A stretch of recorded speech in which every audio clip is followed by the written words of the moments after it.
ধন্যবাদ সকলকে। আপনারা জানেন 33 বছর পর অনুষ্ঠিত হতে যাওয়া এই জাকসু উপলক্ষে আপামর জাহাঙ্গীরনগরের শিক্ষার্থীদের একটি আশা আকাঙ্ক্ষা উচ্ছ্বাসা ছিল, কিন্তু আমরা আজ ভীষণ রকম দুঃখ ভারাক্রান্ত মন নিয়ে আপনাদের সামনে উপস্থিত হয়েছি। আমি সকলের উদ্দেশ্যে একটি প্রেস বার্তা পাঠ করব।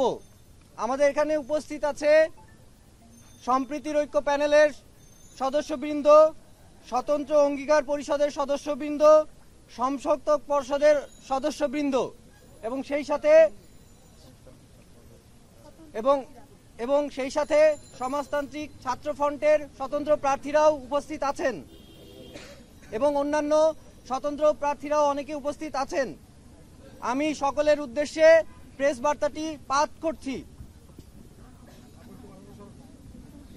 প্রিয় সাংবাদিক বন্ধুগণ, এই মুহূর্তে আমরা সম্প্রীতির ঐক্য, স্বতন্ত্র অঙ্গীকার পর্ষদ ও সমসপ্তক পর্ষদ এবং সমাজতান্ত্রিক ছাত্র ফ্রন্টের স্বতন্ত্র প্রার্থীরা উপস্থিত হয়েছি।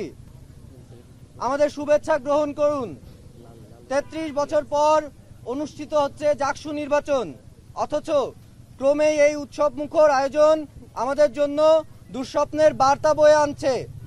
হলে হলে ভোট গ্রহণ সংক্রান্ত নানা অসঙ্গতির কথা আপনারা ইতোমধ্যেই জানতে পেরেছেন। নির্বাচন কমিশনের নিষ্ক্রিয়তা, অব্যবস্থাপনা ও অথর্বতা এই সমগ্র নির্বাচনের ন্যায্যতাকে প্রশ্নবিদ্ধ করেছে। আমরা বেশ কিছুদিন ধরে লক্ষ্য করেছি এই নির্বাচনকে কেন্দ্র করে বিশ্ববিদ্যালয় প্রশাসনের ও নির্বাচন কমিশনের সর্বোচ্চ অসহযোগিতা, পক্ষপাত দুষ্টতা ও সুষ্ঠু নির্বাচন অনুষ্ঠিত করার চূড়ান্ত অনিচ্ছা।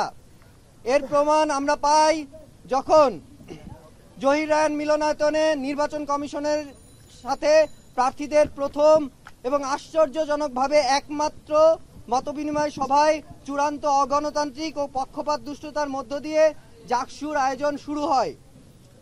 আমরা দেখেছি চূড়ান্ত ভোটার তালিকা প্রকাশিত হবার পরও একজন ভিপি প্রার্থিতা বাতিল, হাইকোর্টে প্রার্থিতা বহাল রাখার নোটিশ আসার পরও চেম্বার কোর্টে পুনরায় কেস উত্থাপন করে ব্যালট পেপার ছাপা হয়ে গেছে এই অজুহাতে তার প্রার্থিতা পুনরায় বাতিল করা হয়। এখানে স্পষ্টত প্রশাসন কর্তৃক জাকসু বানচালের দূরভিসন্ধি প্রকাশ পায়। ডোপ টেস্ট বাধ্যতামূলক করা হলেও কিছু প্রার্থী ডোপ টেস্টে অংশগ্রহণ করেনি। এমনকি আজকে নির্বাচনে তাকালেও এখন পর্যন্ত ডোপ টেস্টের ফলাফল পাওয়া যায়নি। এখানে উল্লেখযোগ্য এই যে অমত রায়ের প্রার্থিতা একান্তই ব্যালট পেপার ছাপিয়ে ফেলার জন্য বাতিল হয়ে থাকে, তবে ডোপ টেস্টের ফলাফল অনুসারে যেসব প্রার্থীর প্রার্থিতা বাতিল হতো তাদের ব্যালট পেপারে নাম থাকতো কিনা সে ব্যাপারে কোনো সদুত্তর পাওয়া যায়নি নির্বাচন কমিশনের পক্ষ থেকে। আজ 11ই সেপ্টেম্বর জাকসু নির্বাচনের দিনে সারাদিনে আমরা দেখেছি প্রথম 2 ঘন্টায় কোনো পোলিং এজেন্টদের কেন্দ্রে প্রবেশ করতে দেওয়া হয়নি। উল্লেখ্য যে গতকাল রাত 2টায় নির্বাচনের ঠিক 5 ঘন্টা আগে পোলিং এজেন্টের প্রবেশের ব্যাপার নিশ্চিত করা হয়। তবুও আজ সকালে বিভিন্ন কেন্দ্রে প্রার্থীদের স্বাক্ষর, পোলিং এজেন্টদের ছবি ইত্যাদি নতুন নতুন বাহানা এনে তাদেরকে অন্তত 2 ঘন্টা পর প্রবেশ করতে দেওয়া হয়। পোলিং এজেন্ট এ ব্যাপারে প্রশ্ন করলে প্রভোস্টরা উত্তর দেয় তাদের উপরে আস্থা রাখতে। বিভিন্ন ভোট কেন্দ্রে ভোট নিশ্চিতকারী আঙুলের কালি সকাল থেকেই দেওয়া হয়নি। অভিযোগ তুললে কালি নিয়ে আসা হলেও দেখা যায় সে কালি কিছুক্ষণের মধ্যে হাত থেকে উঠে যায়। নির্বাচনী বিধিমালা লঙ্ঘন করে বিভিন্ন ভোট কেন্দ্রে, বিশেষত ছাত্রী হলে দেখা গেছে একটি নির্দিষ্ট প্যানেলের ছাত্র শিবিরের লিফলেট হাতে হাতে সরবরাহ করা হচ্ছিল। এমনকি জাহানারা ইমাম হলে একটি বুথের মাঝে 2টি প্যানেলের লিফলেট সাজিয়ে রাখতে দেখা যায়।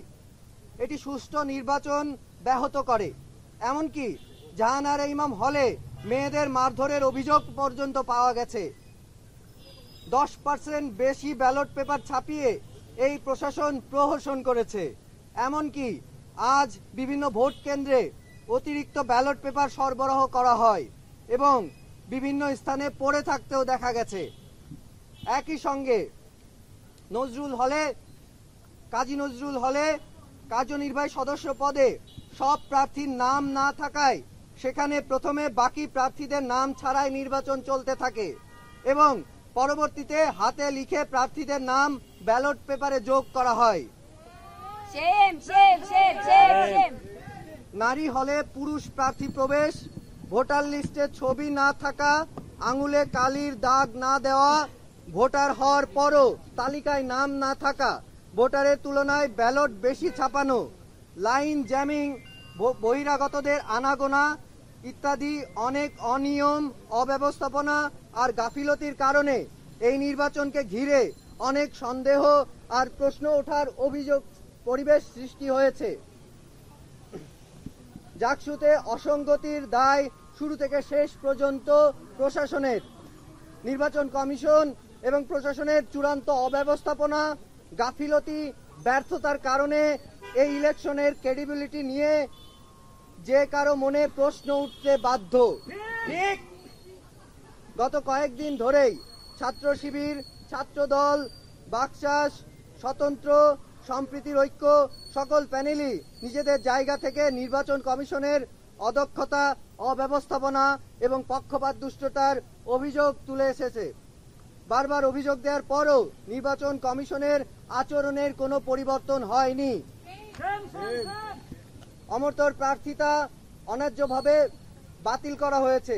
এরপর গতকাল থেকে ব্যালট বাক্স নিয়ে হট্টগোল থেকে শুরু করে রাত 2টায় পোলিং এজেন্টের ঘোষণা দেওয়া, তার ফলে স্বতন্ত্র প্রার্থীদের পোলিং এজেন্ট ম্যানেজ করতে না পারা, পোলিং এজেন্টের কাজ করতে না দেওয়া, নারী হলে পুরুষ প্রার্থীদের প্রবেশ, ভোটার লিস্টে ছবি না থাকা, আঙুলে অমোচনীয় কালির দাগ না দেওয়া, ভোটার হওয়ার পরও তালিকায় নাম না থাকা, ভোটারের তুলনায় ব্যালট বেশি ছাপানো, লাইন জ্যামিং, বহিরাগতদের আনাগোনা ইত্যাদি অনেক অনিয়ম, অব্যবস্থাপনা আর গাফিলতির কারণে এই নির্বাচনকে ঘিরে অনেক সন্দেহ আর প্রশ্ন ওঠার সুযোগ সৃষ্টি হয়েছে। এই দায় কেবলমাত্র এই ব্যর্থ, অথর্ব এবং পক্ষপাত দুষ্ট নির্বাচন কমিশন এবং প্রশাসনের। এই নির্বাচনের পুরো প্রক্রিয়াতেই নির্বাচনের ক্রেডিবিলিটি নিয়ে প্রশ্ন তৈরি হয়েছে। একটি সুষ্ঠু প্রক্রিয়ায় জাকসু নির্বাচন আমাদের আজীবনের দাবি। শিক্ষার্থী হিসেবে প্রতিটি জাহাঙ্গীরনগরের আপামর শিক্ষার্থী অপেক্ষা করেছে এই আজকের দিনের জন্য, কিন্তু চূড়ান্ত রকম ভাবে আমরা ক্ষুব্ধ, হতাশ এবং বিক্ষুব্ধ। আমরা এই অনিয়মের নির্বাচনকে বয়কট করছি এবং দ্রুত, সুষ্ঠু ও গ্রহণযোগ্য প্রক্রিয়ায় পুনর্নির্বাচনের দাবি জানাচ্ছি।